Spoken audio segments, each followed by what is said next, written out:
welcome to everyone, and thank you for joining us on this webinar, and thank you to IRM for hosting this event and for inviting us to share this story with you. This presentation will provide an insight into how the Ministry of Defence is approaching and implementing its data governance and literacy programs. It will be of interest to anyone in the public sector who is involved in data management, and especially those who are looking for guidance in how to use the DMBoK in practice. My name is Mark Humphreys, and I'm the chair of DAMA UK, as well as being a data management consultant at Civica. I'm delighted to introduce the two Nigels who will be sharing their story of how data management is being implemented at the MOD and the ambitious plans that they have for the future. Nigel Ravenscroft has been with the MOD since 2001. Over the last decade, he has authored 3 defence data management strategies and developed corporate data solutions to improve the quality and availability of core defence data, increasing data coherence across large stakeholder groups. Nigel is currently leading the way in developing data literacy at all levels in the MOD through tailored training and development opportunities. Nigel Shaw is an experienced IT leader. In 2007, he joined Fujitsu, where he led a number of high-profile programs for government departments, including the Department of Business, the Treasury, the Cabinet Office, the Post Office, and the Financial Services Authority. In 2015, he was appointed as a vice president and progressed to leading an international application services business across 15 countries in Europe, the Middle East, and India. Nigel joined Defence Equipment and Support, DENS, in 2017 as CDIO. So Nigel Ravenscroft from Defence Digital will be giving us the strategic overview, including why data is so important to the defence of the nation and how the MOD recognises the need to harness data across the ministry, the 3 armed forces, international alliances, and the supply chain. Nigel Shaw will then give us some insight into what has already been achieved at DENS, who have been the trailblazers for data management within the MOD. As data management is rolled out as a capability across defence, many people will be benefiting from the lessons learned by Nigel and DENS. Before I hand over to the two Nigels, I'd just like to make a quick plug for DAMA and the DMBoK, the data management body of knowledge. DAMA is a global network of local chapters who exist to support their members who work with data across the public and private sectors. We exist to promote professionalism in data management, and one way we do this is to pool our experiences and best practices. This has led to the DMBoK, which represents the combined wisdom of hundreds of data management professionals from different countries and different industries over decades, as data has relentlessly grown as both an enabler for the modern world and as a beast that is remarkably difficult to keep under control. The MOD is, by the way, the biggest corporate member of DAMA UK, which I think is testament both to their commitment to developing data management as a core competency, but also a recognition of the DMBoK as a definitive reference on the subject. The MOD recognises the growing importance of data in everything that it does and is developing its data management capabilities accordingly. MOD have chosen the DAMA DMBoK as their reference for data management and have been applying it, starting small but expanding relentlessly with ambitious plans for scaling up. These are patterns that we're seeing across the civil service, both the recognition of data management as a value-adding discipline within government and the choice of the DAMA DMBoK as the go-to framework. And with that, I'd like to hand over to Nigel Ravenscroft. Right, thank you and good afternoon. As Mark said, my name's Nigel Ravenscroft and I work for the Ministry of Defence and an organisation called Defence Digital. And today I'm going to be talking predominantly around our defence data management strategy, a core tenet of our data strategy. But first, I thought I'd provide a little bit of context. Right, so Defence Digital is part of the Strategic Command, and we provide a number of joint capabilities for defence, and that includes things like intelligence capabilities, logistics support, medical services, and so on. Defence Digital is the name for our information technology organisation, and we provide the core infrastructure for defence, a number of core services and information and data capabilities generally. Additionally, Strategic Command have a global cooperation role, and we engage with multinational partners through NATO, Five Eyes communities, US and UK collaboration, and we also have a focus on UK government security, which means we engage across government, across the other government departments. Combined, Strategic Command and Defence Equipment and Support work with other support organisations to support the armed forces and also uphold the defence purpose, which is to protect the people of the United Kingdom, prevent conflict and be ready to fight our enemies. I was going to give a little brief intro into DNS, Defence Equipment Support, but I'm going to leave that for Nigel to do in a few minutes. Okay, so just to put things into context, defence is big. We actually employ over 250,000 people worldwide, both military and civilian. Our budget last year was some £38 billion, and we are a global operation, which means we work 24 hours a day, 7 days a week, 365 days a year. As you would expect, data is a highly valuable defence asset, and we do produce vast volumes of it, and it's continually growing on a daily basis. What we are experiencing more recently is an unprecedented demand for authoritative data across both our military and our business systems and in our decision-making processes. As you would expect, this masses of volume and growing demand requires clear direction and priorities to be set. We need greater coordination across the whole of defence, and we need common strategic goals if we are to deliver on our strategic outcomes. Like most organisations, we need and want to transform our business. However, component parts of the MOD historically have been managed, have been quite inefficient and been managed in stovepipes. And this has been led to duplication, conflict, and a lack of common understanding amongst many other issues. Interoperability has been and continues to be a challenge as a result. So we want to digitise our processes, simplify policy, and generally make things easier, cheaper, and more efficient, ultimately to deliver more effective warfighting capability. Modern 21st century digital technologies are the key to delivering this change, but with them comes the need to consider our data differently. We can no longer think in stovepipes. We have to think about greater coordination and greater collaboration across the data space. As a UK government department, for us, it's not primarily about profit and loss, although we are of course held accountable for the money that we spend. It is about providing the warfighter with something we call information advantage. The right information in the right hands at the right time can make the difference between success and failure on a modern battlefield. So a little bit about our functional plan, strategy, and our framework. To support and enable our transformation, the Defence's Chief Information Officer has established a functional plan that sets out the steps we need to take to transform capability in the areas of people, process, and technology, together with a new focus on data. This will enable the delivery of modern and transformative capabilities in support of 21st century warfare. The functional plan is known as Enabling Warfare in the Information Age, or AWITIA for short. To support the Defence CIO's intent, we have developed and published this year a revised Defence Data Management Strategy that describes the improvements required to the way that we manage and use our data. The strategy aims to ensure that Defence will benefit from the opportunities available through data-driven technologies and modern ways of working. When developing strategy, it's important to show how the approach links to the higher and wider direction and intent. AWITIA has set a number of strategic priorities for Defence, some related to data. A number of these priorities talk directly to data, including the development of foundational services, greater exploitation of the data asset, and how we need to cohere and manage activities pan-defence. When developing the strategy, it's important that we can describe these links to the higher priorities and goals of the organisation. This gives us the strategic hooks we need to establish an approach in the data space, ensuring that the outcomes that we seek to align with are AWITIA's strategic priorities. Underpinning our data management transformation is DAMA's data management body of knowledge, which is guiding the best practice approaches that we are following in defence.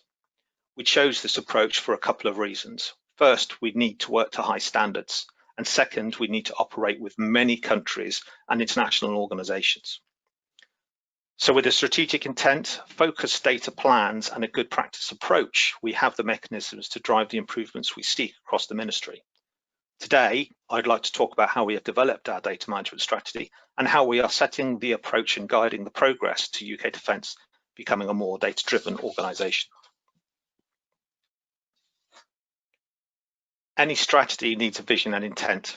You can see here our vision, which is all about having trusted, authoritative data that is shared across the ministry So that's not just about the business space, but in the battle space too.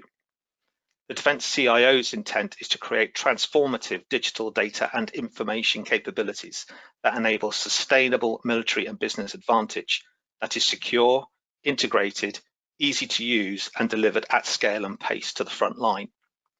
Therefore, we need to be a more data-driven organisation, enhance our existing data capabilities, and establish new services to create opportunities for wider and improved data exploitation. The final bullet on this slide is very important. It is a huge topic, which we have a lot of, because we have a lot of data across a very complex organisation. Our strategy applies to all our data, so we have to make a distinction between data that is shared across defence and data which is only used in a particular part of our business. This is what we mean by defence and local data. Examples of defence data include people, location, asset, cross-command and operational data. Defence data is used extensively across the ministry by many organisations and in support of many business processes. The high degree of use and severe impact if managed poorly identify it as a priority that demands effective management. This approach is leading us to be less siloed and more interoperable. It creates a focus and increases the importance of metadata management to ensure we understand our data and it meets the needs of the many and not just the few. Local data is the data that supports intra-organisational reporting, business and operational process. By its nature, it never leaves the organisational function where it was created and is designed for single or very few purposes. Our intent is to establish DAMA-based data management practices across our defence level datasets, activity which is being led by my team with support from Civica. That model can then be federated to all organisations and functions that form the mod, so they can manage their local data equally effectively. So let's talk about some key strategy components. A set of data management principles have been developed that underpin our strategy, and you can see them here. The principles are statements of intent with executive level support intended to shape the framework for all data management activities. From the principles, we are building out our data management policies, our standards, and our processes. These principles govern all our data management activity, and if we can't tie back to one of these principles, then we must question why any activity is actually happening. To realise the potential in our data and the opportunities to innovate and fully exploit it, the department will need to gain maximum value from the data that we own, including the data managed by our allies and by our partners in industry, and to do so at pace. The Defence Data Management Strategy describes the data management activities necessary for Defence to become more data-driven, and will see every organisation have a defined role in achieving those shared objectives. The foundation activities to have a more data-driven defence has been defined into the 7 data management strategic objectives. Implementing the strategy and delivering on these strategic objectives will in turn create a set of outcomes and benefits. Collectively, these outcomes will provide greater opportunities to exploit our data and could be a measurement of how successful our principles are being adopted. Okay, so I thought I'd provide a bit of an example about how we're meeting our vision. And as you'll no doubt appreciate by now, defence is a highly complex business. So this slide is a simplified view of how we are using the guidance in DMBoK to address our challenges with data, in this case, site data. So site data was chosen as the first defence level data set to tackle, as in terms of scale, complexity and ownership, it's rather straightforward where compared to other defence data sets. We are able to draw a clear distinction between what was considered to be defence or local site data. So if you think about a hierarchy of locations, for us, this is a country at the very highest level down to a specific grid reference on a map. Defence site data goes down to site level, so an airfield, for example. The buildings that make up the airfield are the more detailed location, and the more detailed location within those buildings are all site data, local site data. The example you can see here is specific to our IT real estate. So when sending an engineer to fix a server issue to ensure that they can go straight to where the faulty equipment is, we need a combination of trusted, authoritative site and building data. And we have implemented the data governance required to ensure that. At the highest level, we have a Defence Data Governance Board, which is chaired by our Chief Data Officer, Caroline Bellamy. Again, the complexity of MOD means that this board can't possibly effectively govern all the different data sets that we use in defence. So we have established boards by subject area, in this case, foresight data. That model is then replicated across MOD organisations that have their own governance boards. The example shown here is Defence Digital, where I work.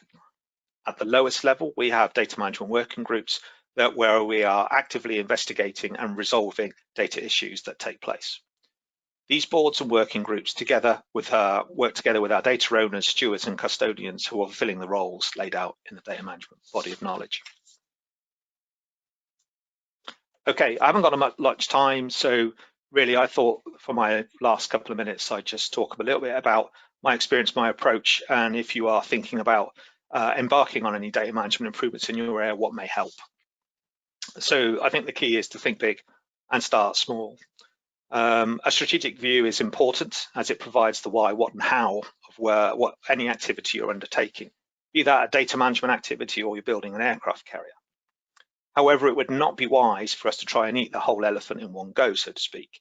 So when looking to transform any organisation, it's important to show value early and grow the appetite for more.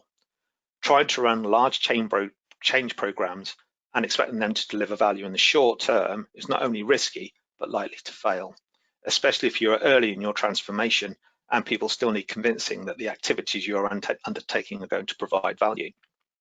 After all, why would any business invest in something that isn't providing value? Engagement is essential, and it's really important to engage your stakeholders and build their interest for what you're doing, and also through those engagements to capture the benefits that they will realise through the work that you're doing. It gives you a way to measure the value of what you're doing and build an appetite for more. In a world where money is not easy to come by, and when opportunities do arise, making the right decisions on what problems to go after can be the difference between an appetite to tackle bigger problems or no further support or confidence in your work. So I advise you to choose wisely.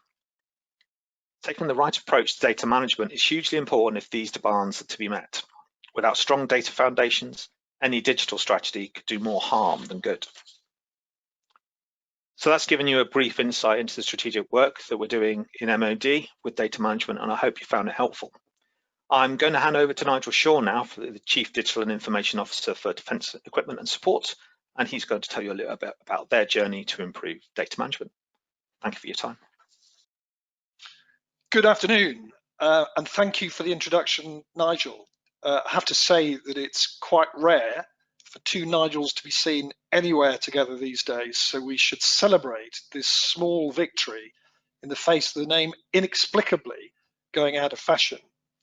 And of the dwindling band of Nigels, I'm the one who is CDIO for Defence Equipment and Support, or D&S for short. And I'm going to tell you a short story about the journey we've been on to make this real in our organisation, sharing some of the challenges that we've faced along the way. But first, just a little bit about D&S. We're an organisation that designs, procures, stores and supports most of the military equipment used by the MOD, everything from F-35s to tins of beans. We do this by working very closely with industry, spending in the region of 10 billion a year on the task and employing some 12,000 people. Now, as you can imagine, having the right data and extracting insight from that data is vital to us doing our job well. It can make a huge difference, both to our military capability and to the taxpayer. Now, when I arrived 3 years ago, it would be unfair to say that a start hadn't been made on sorting out our data. But the following picture does nonetheless have an element of truth about it. And if you will excuse the obligatory use of Dilbert in an IT conference presentation, the point behind the illustration is that we had a legacy of very poor data quality and would spend more time in meetings debating whose version was correct rather than taking the decisions we needed to take. And we also had, and still have, vast amounts of data we're still not using at all. The root cause of this is too many poorly integrated applications with data mastered in multiple places, several disconnected data warehouses, and layer upon layer of spreadsheets which people used to extract and process their own MI.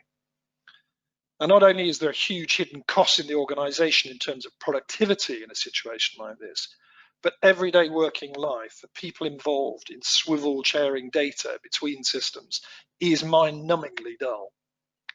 Not a great situation. So given this position, it was not rocket science at the time to set out a digital vision of where we wanted to be. And that is an organization where there are fewer and better integrated applications in each function, with data mastered in just one place. And where we can't build interfaces, we will use software robots to move and process data automatically and accurately.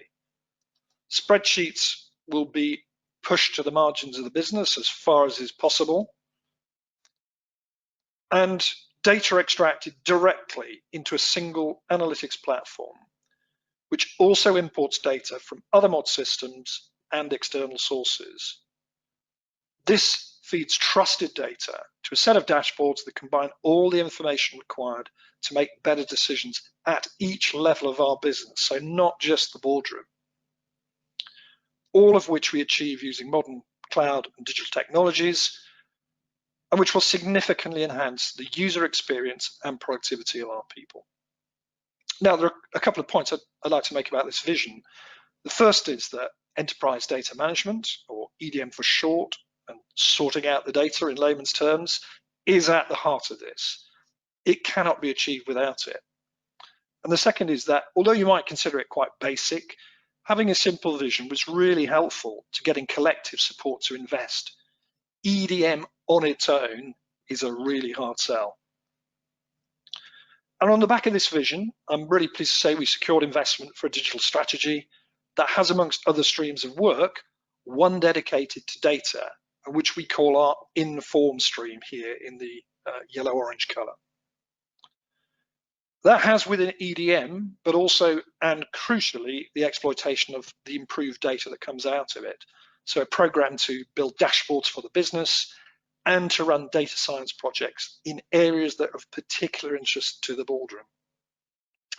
Things that we can hang real business benefits on and keep the stakeholders on side, not least the CFO. And of course, we can't do this without the right skills. So under the professionalized stream, we're also investing in our people, both hiring in and developing our own data experts. You might think as a public sector organization, we would struggle to recruit and retain these hot market skills.